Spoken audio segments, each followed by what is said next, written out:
Today's sermon is a continuation of last week's sermon on tithing.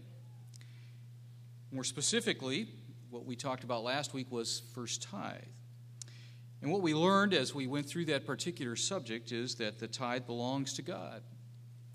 And because it belongs to God, it is holy. God makes things holy. Our giving the tithe is an acknowledgement that God is the possessor of all and the one who has blessed us with the opportunity to be able to earn an increase upon which to tithe. We learned that the principle of tithing predated the nation of Israel, so it's not something that came into being at Mount Sinai. It's something that predated that and continues to be a principle that is to be practiced by God's people. That would be all of us.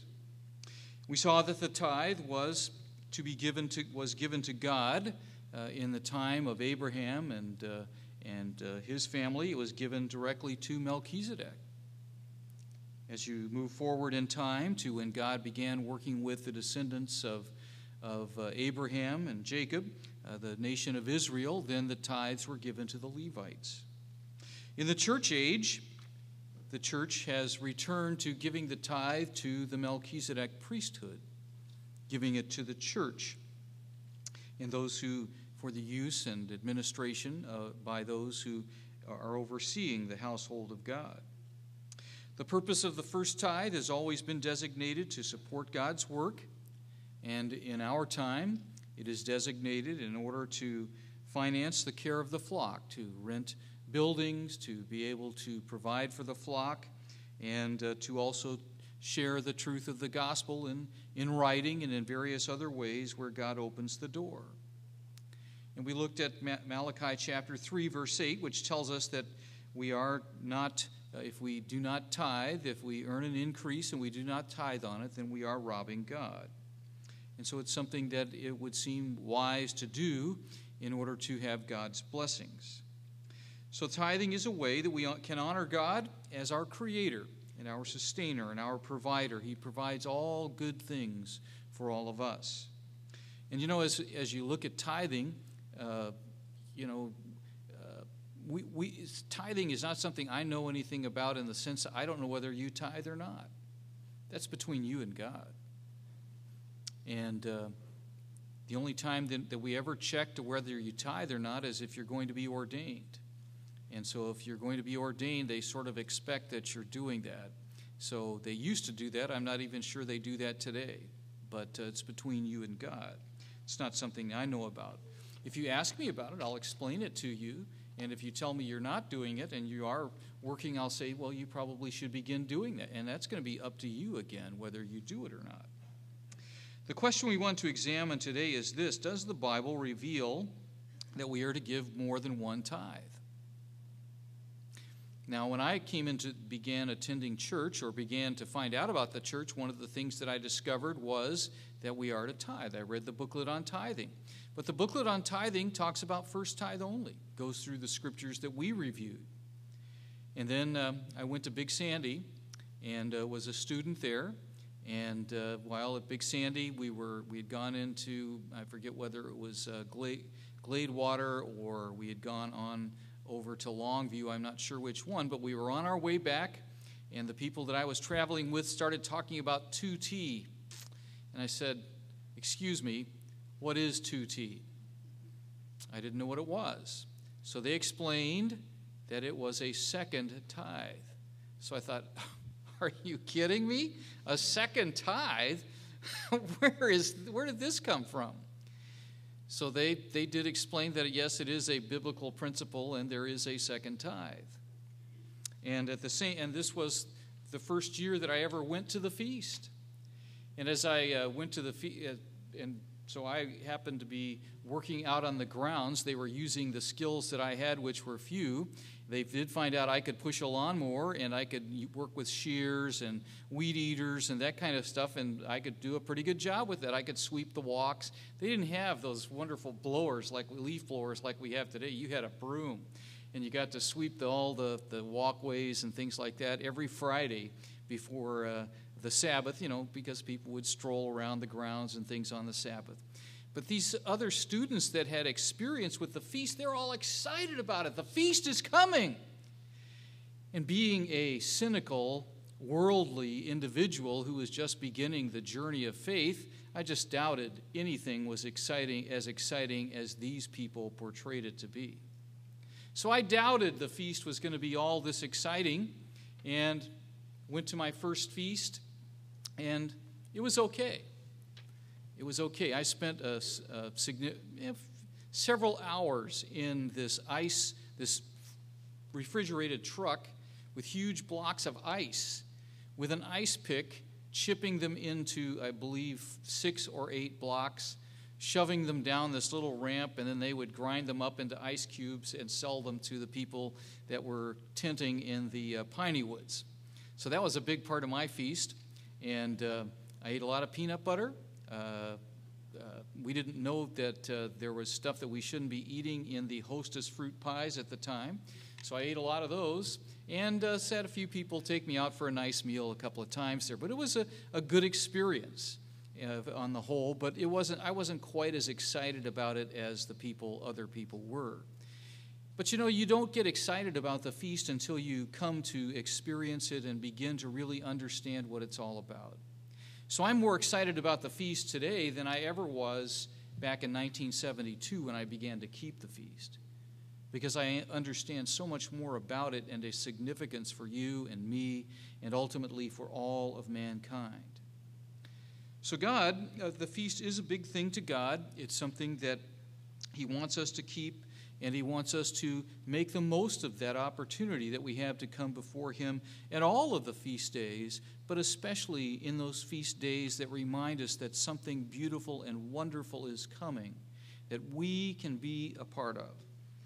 So we looked at, just as a reminder here as we begin to look at this subject, we realize that when we give the first tithe, and from an Old Testament perspective, it clearly tells you that it was to be given to the Levites. And we looked at that last week. And none of it was to be eaten. None of it was to be consumed by the tithe payer. But as we begin to look at this subject, we find something quite interesting. And let's go to Deuteronomy chapter 12.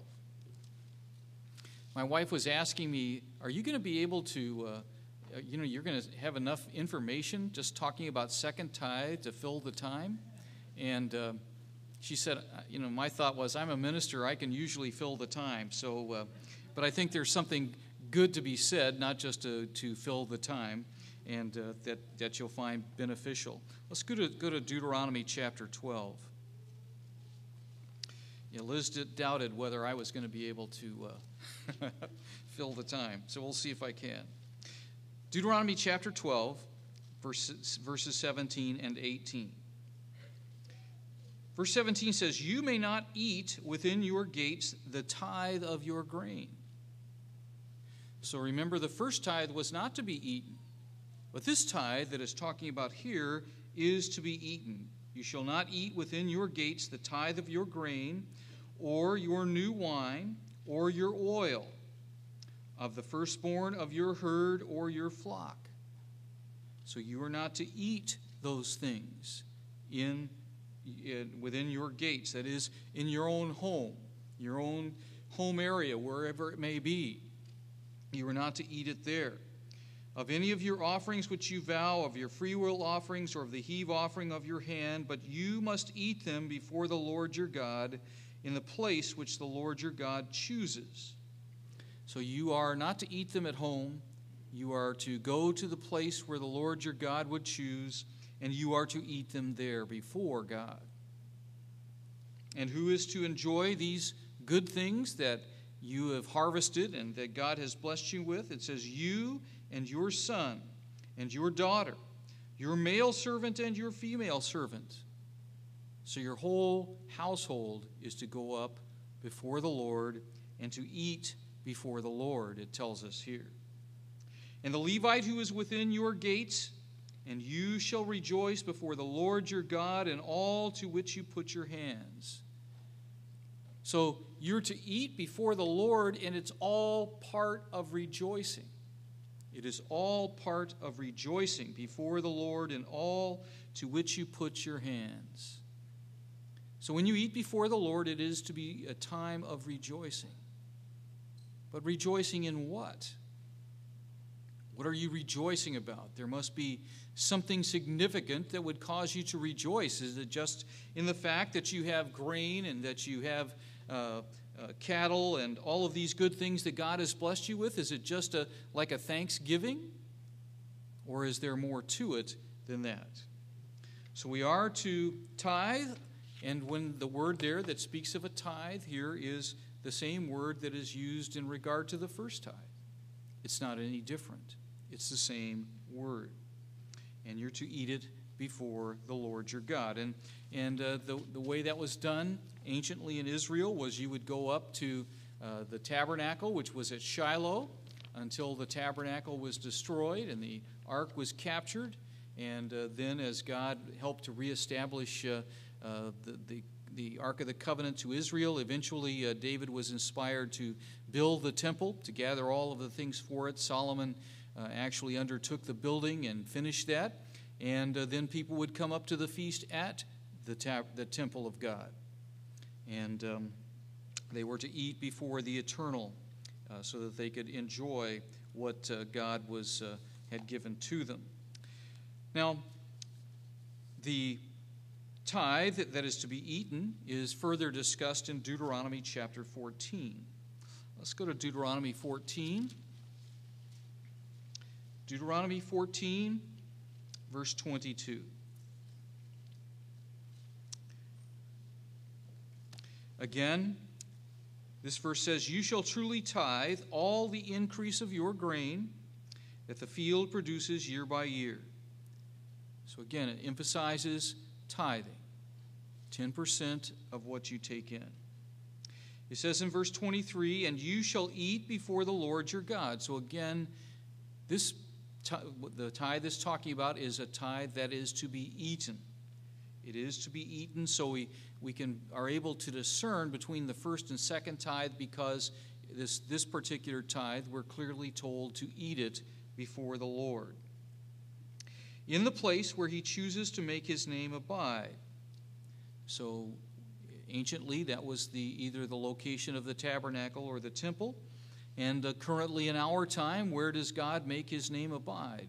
It's where God opens the door, where we can be able to secure a hall and have a place in which we can meet and conduct services and offer praises and honor to God and learn about him and his great plan.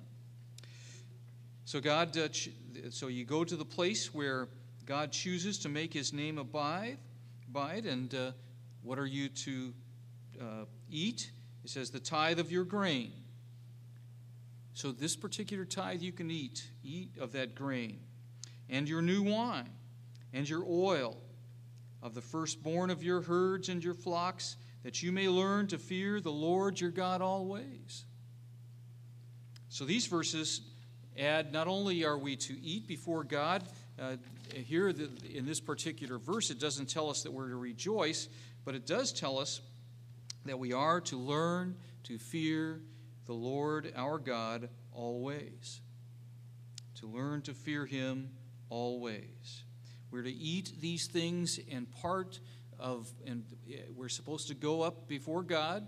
We're to eat these things, and the outcome is that we would learn to fear the Lord our God always. Not cower before him, but to fear him in the sense of reverencing him and respecting him and honoring him, giving him all of his due.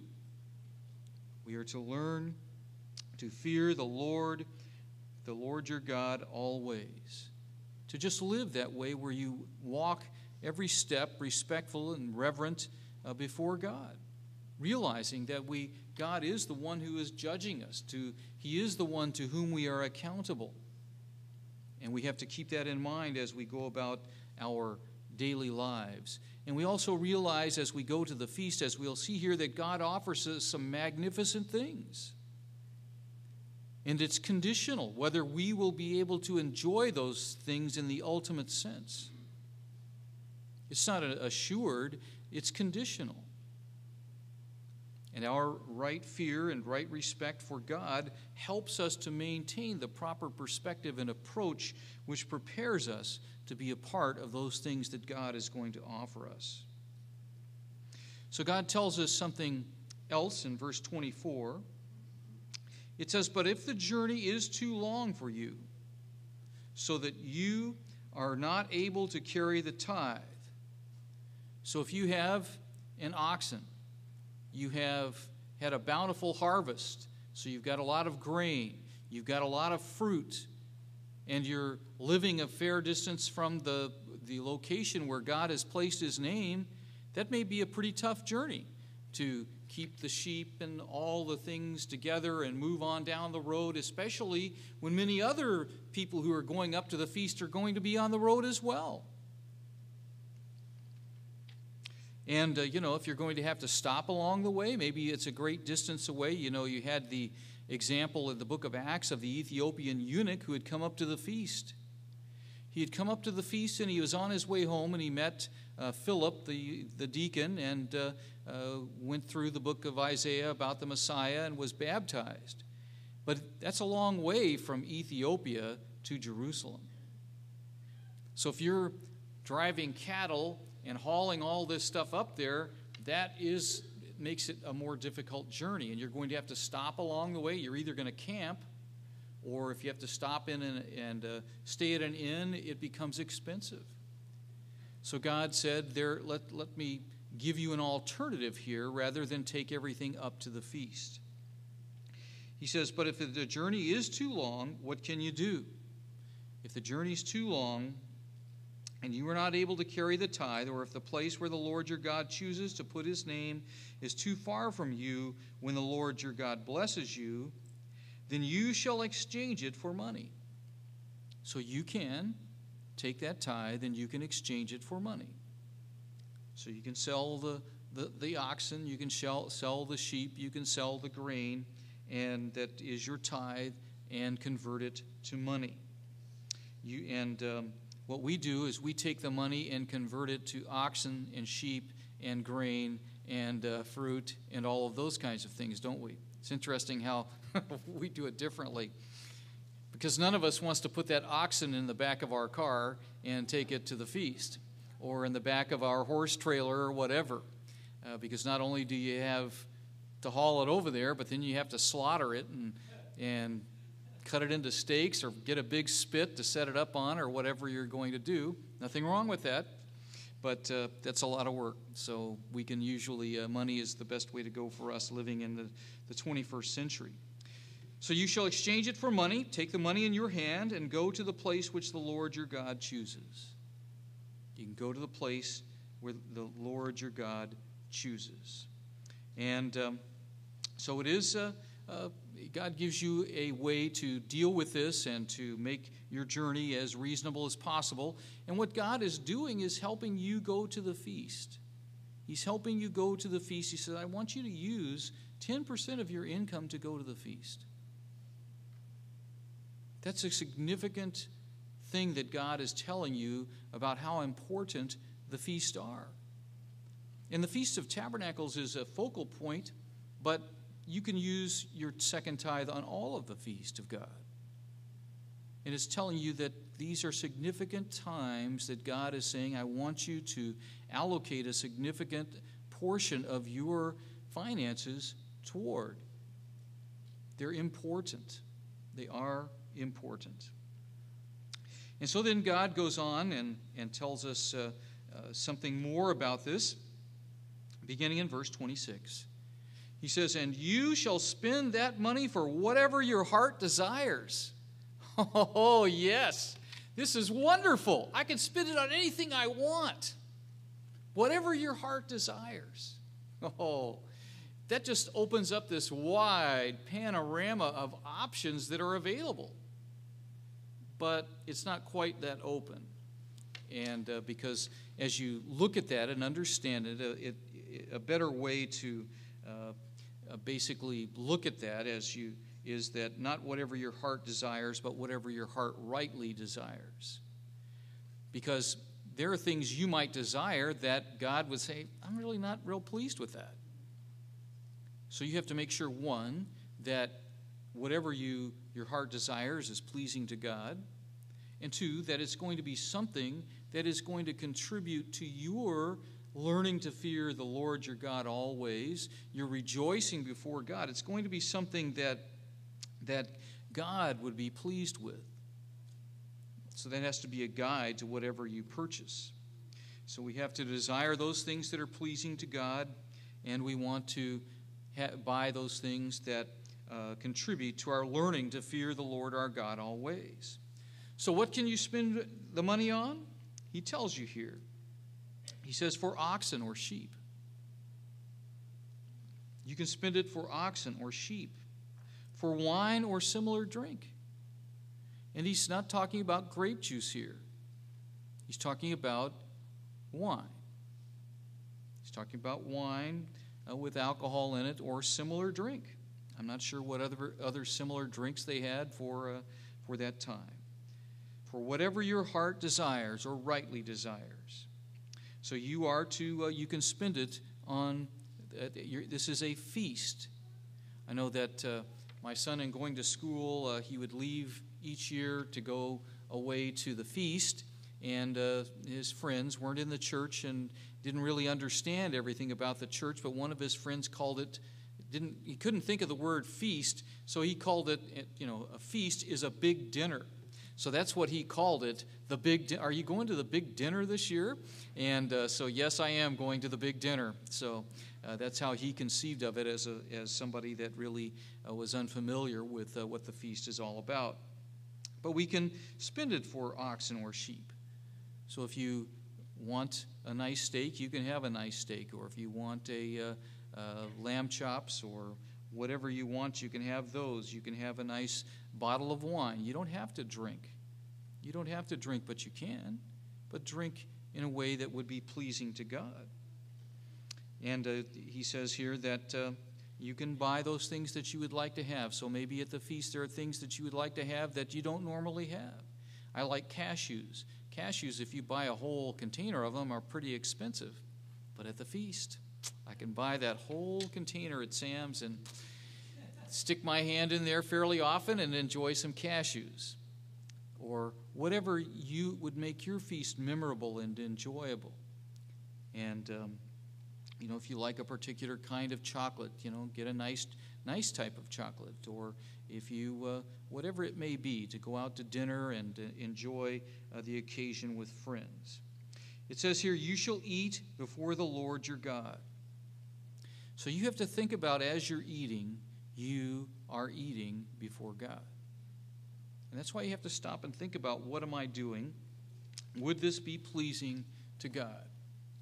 And it seems that as you think about this, it's you have to think about, would God be pleased with gluttony?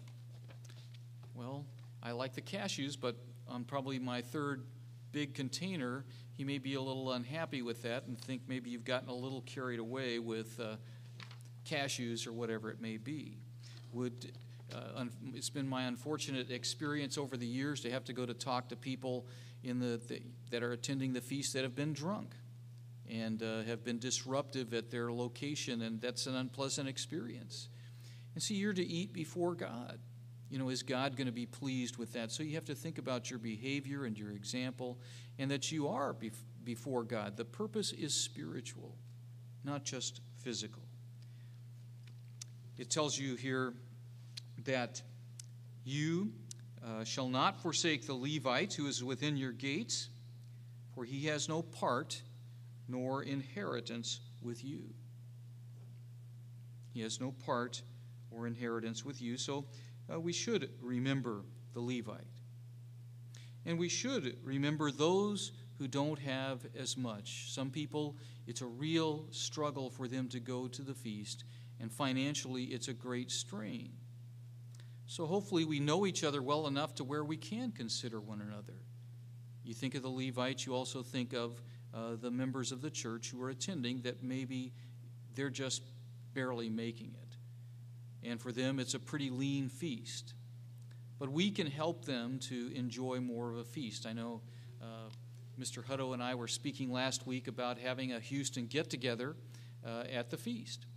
So we'll have a Houston get-together at his place or my place or someplace in order that we can enjoy one another's company as part of the feast. And we may invite some non-Houstonians as well. So, but we're glad to have people, and it's a wonderful time to fellowship and to eat together. And we had a deal at the place where we were staying last year. They had a free room we could use, so we invited the brethren over. And that particular night was after it had rained in Galveston, and so the mosquitoes had been hardly any mosquitoes. It had been so dry last year, but with that rain, it seemed like the mosquitoes said, hey, we got to make up for lost time. And so they were out in force, and I was standing out there directing people up to where we were meeting, and I lost probably several pints of blood just standing out there that particular night. I was hoping it'd all get there and I could go upstairs. But anyway, we'll have some sort of an occasion to get together as God's people, and as you have the opportunity, as God has blessed you, what God wants us to do is to take those blessings and share them with others. Invite somebody over, invite somebody out, pass a little cash along to somebody if you have it to give. You may not give it to them directly, you may have somebody else do it. But it's a way that we look out for each other and we help everybody to have an enjoyable feast. And it says here that, so we want to make the feast enjoyable for everyone. Make it a memorable occasion. Not have anybody go over and just feel isolated and nobody cares and any of that kind of thing. We want to have a good feast for all, and we all contribute to that. Let's go to Isaiah. Look at a couple of scriptures here that relate to the feast.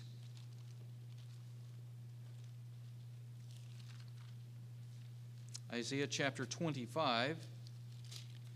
Isaiah chapter 25, verses 6 and 7.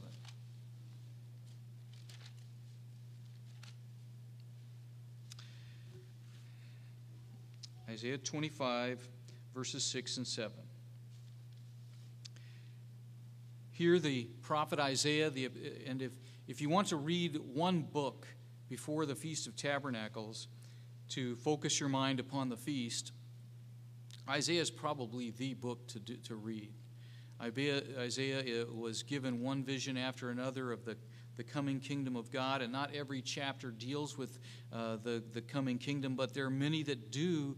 And as you read it, you can just see the word pictures that God inspired him to write down that we can all drink in of and think of the world to come. And these two verses we're going to look at here, just a couple of those. It says, and in this mountain, and that mountain ultimately is going to be Mount Zion, where God will establish his headquarters in Jerusalem. And in this mountain, the Lord of hosts will make for all people. The feast ultimately will be a feast for all people. Right now, it's a feast for the people of God.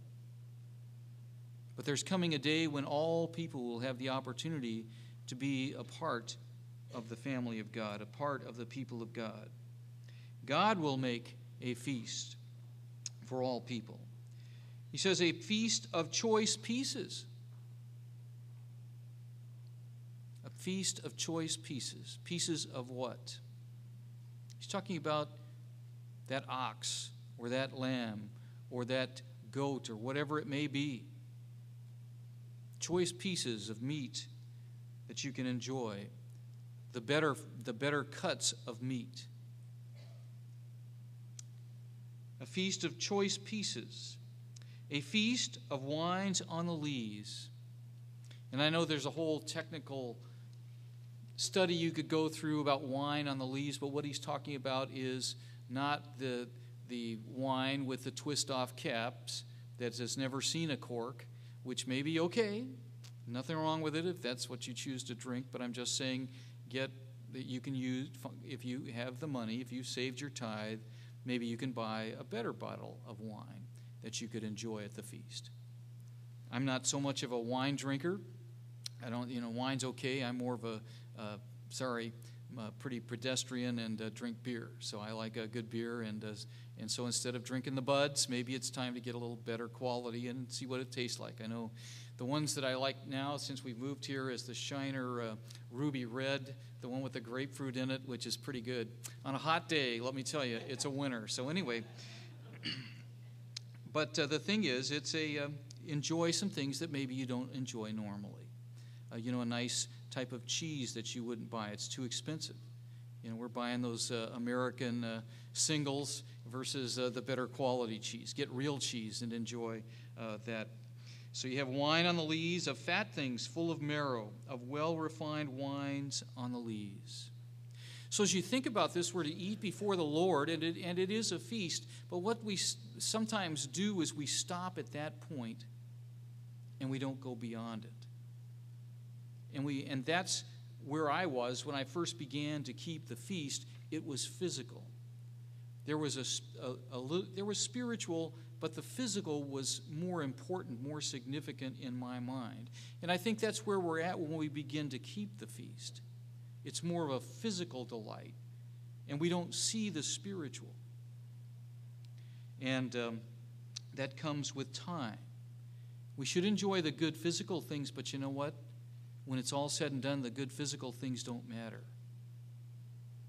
They don't matter so much. They're just a part of keeping the feast, and we can enjoy them, but we also begin to see beyond them.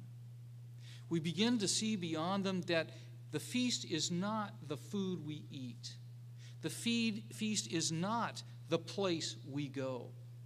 The feast is not the quality of your accommodations. That's not what lasts. You're going to leave all that. But the thing that can stay with you, that you won't forget, are the spiritual things that you begin to see. The things that you're living for. The things that really count. And he says here in verse 7, as he's talking about this feast that he's going to make on his mountain, he says, "And he will destroy on this mountain the surface of the covering cast over all peoples." There's coming a time when everybody will be able to see it. We see it. Most people don't. And that's what God wants you to see, is there's something really, truly significant that is spiritual, that you have the chance to be a part of forever. And yes, the physical things, the fellowship, the food, all of that is a good thing. We're social beings, and that's all part of a relationship.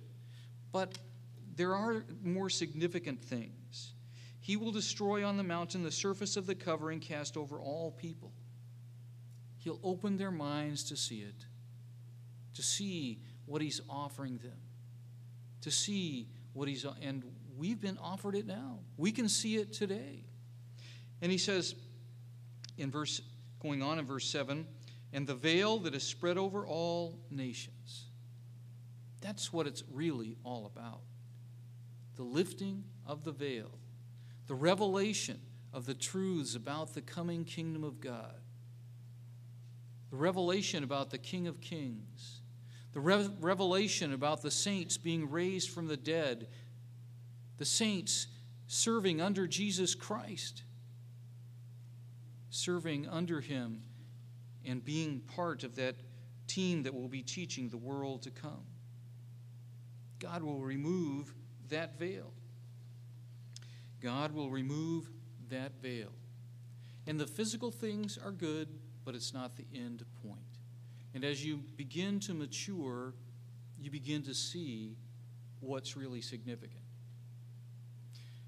As I look at the feast, when we first began feasting, we tried all sorts of physical things, and where we went was really important. But I like to go to nice places and see different places, and I've always enjoyed that. But I'm less motivated to do that now. And so, New Braunfels is fine with me. Those of you from Texas, they may say, "New Braunfels? What in the world are we going to New Braunfels for?" It really doesn't matter if it's New Braunfels or whatever the smallest, most podunk place in Texas is. That we are able to gather together and focus upon the truths of God is what matters. That's what's significant. Let's go to Isaiah 55 and see some things that relate to verse 7 there in chapter 25, where it talks about removing the veil. Isaiah 55, verse 1. Isaiah 55, verse 1. Ho, everyone who thirsts, come to the waters. That's what you do when you go to the feast. That's why you go to that place. You are thirsty, and you are coming to the waters. You're coming to the waters to drink. It says, and you who have no money, you have no money. So you may not have a lot to go to the feast on. You aren't going to have a sumptuous feast from a physical point of view. It says, and you who have no money, come buy and eat. Yes, come buy wine and milk without money and without price. You see, the truths of God, we can't purchase those. We don't need money to have that wine and that milk. Come and buy wine and milk without money and without price. He's talking about spiritual food, spiritual drink. He says, why do you spend your money for what is not bread? You know, you can spend all your money on and focus your mind on the physical things and really have nothing to show for it. And your wages for what does not satisfy. You know, as we all know, when we go to the feast, we may have wonderful meals and things, but you know what? We still get hungry, don't we? We come home and we're still hungry. Most of us try not to be as hungry as we were at the feast because we can't fit into our suits quite as well or our outfits quite as well. We know that none of us are going to lose weight during the feast most of the time. But, don't make that your focus because it's not going to satisfy in the ultimate sense. Listen carefully to me and eat what is good, and let your soul delight itself in abundance. And where do we gain abundance? We get it from the spiritual things. Verse 3, incline your ear and come to me. Hear, and your soul shall live, and I will make an everlasting covenant with you. The sure mercies of David. Something everlasting. A covenant with God that lasts forever. The things that really satisfy. So as we go to the feast, enjoy the physical, but also keep in mind the focal point that God is bringing us to is to come there to the feast where God has placed his name and drink in of the spiritual knowledge that God is imparting to us. Let's go back to Psalm 63. Psalm 63, beginning in verse 1. Psalm 63, verse 1.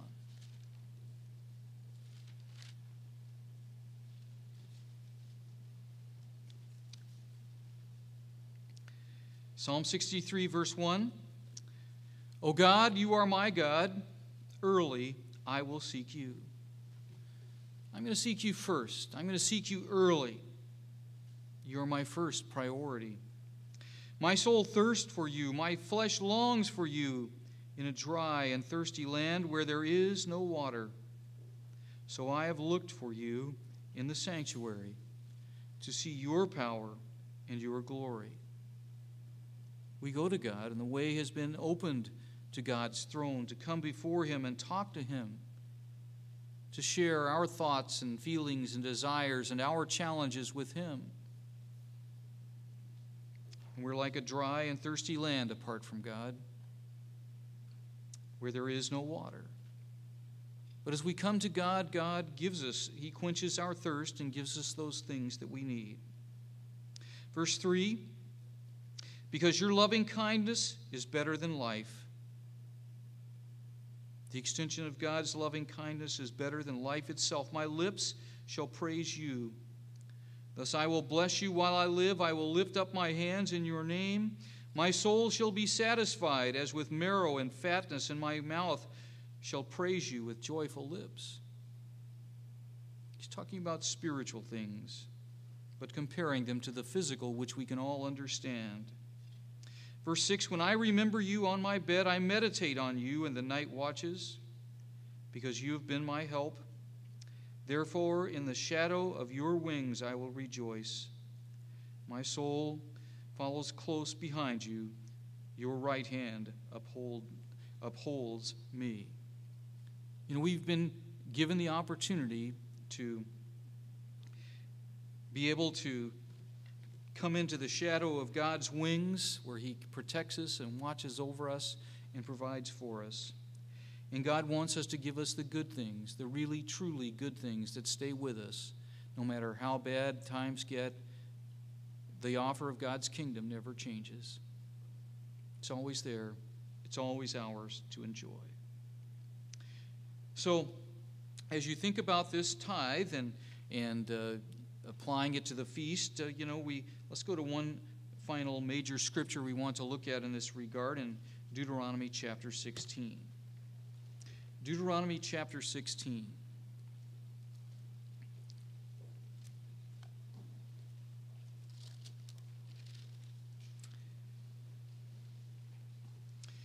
Deuteronomy 16, verse 13.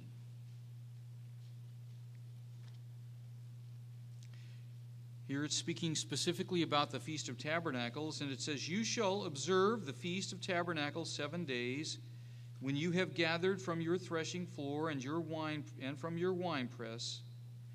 So, when you've gathered the tithe from your threshing floor and your winepress, and you shall rejoice in your feast, you and your son and your daughter, your male servant and your female servant, and the Levite, the stranger and the fatherless, and the widow who are within your gates. You shall rejoice before your God. 7 days you shall keep a sacred feast to the Lord your God in the place which the Lord chooses, because the Lord your God will bless you in all your produce and in all the work of your hands, so that you surely rejoice. It is a time of rejoicing, a time to recognize that we are God's people and that He has a great plan that He's working out, and He wants us to be a part of it. So as we go, and maybe our health isn't so good, a number of us are facing some serious health challenges. It's hard to get up and go.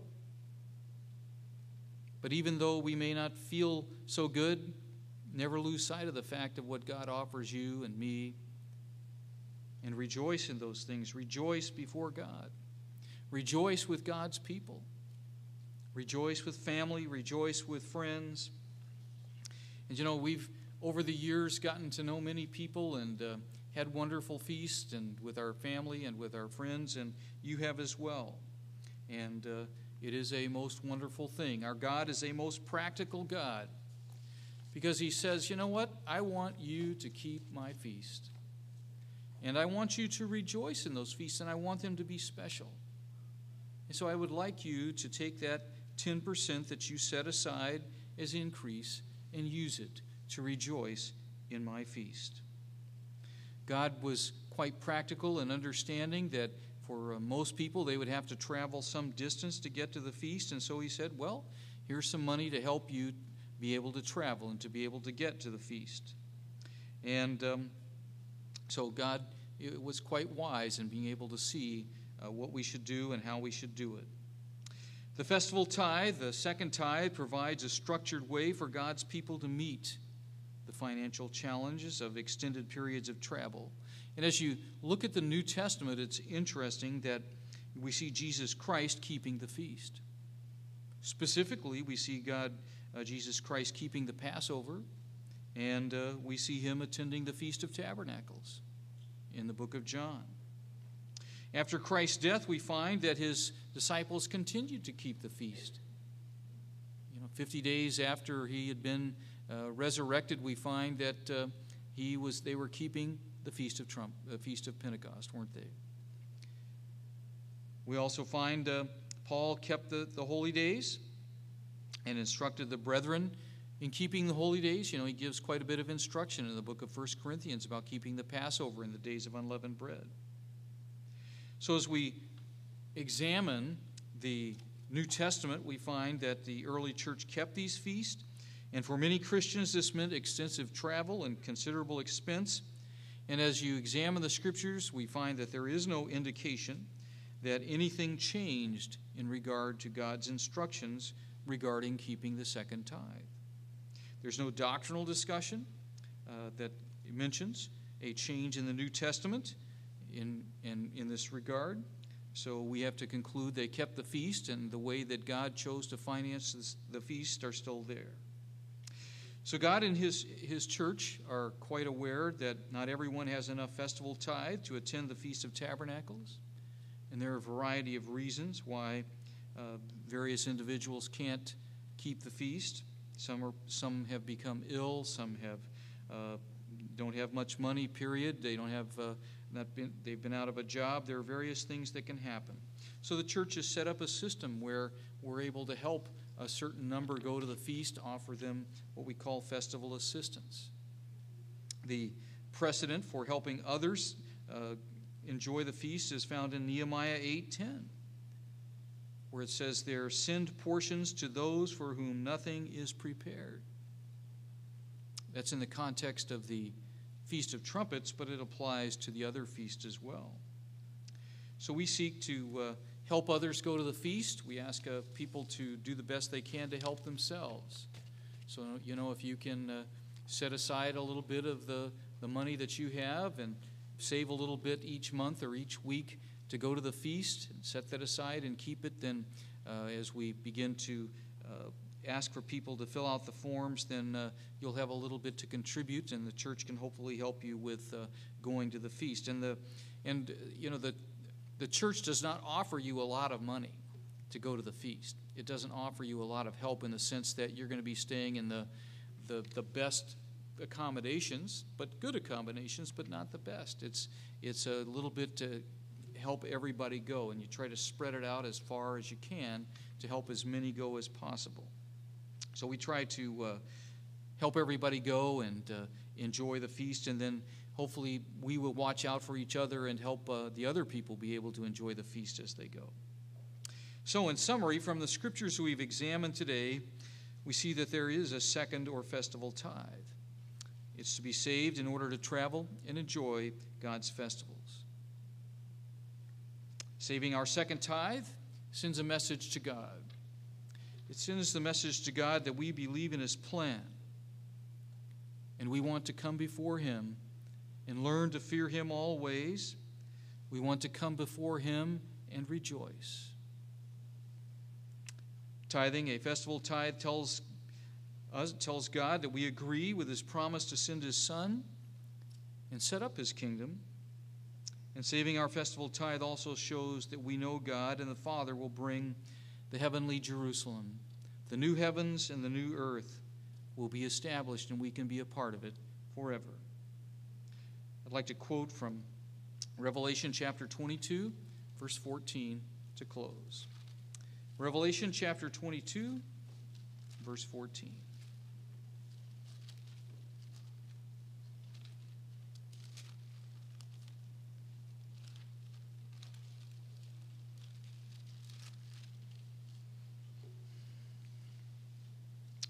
He says, "Blessed are those who do His commandments,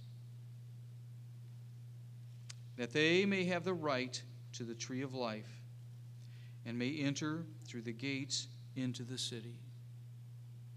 That city is real, it is coming, and we can be a part of it. And the feasting that we're going to do in the next few weeks is going to remind us of that great city and our part in it. So keep your second tithe and look forward to being able to spend it and rejoice before God.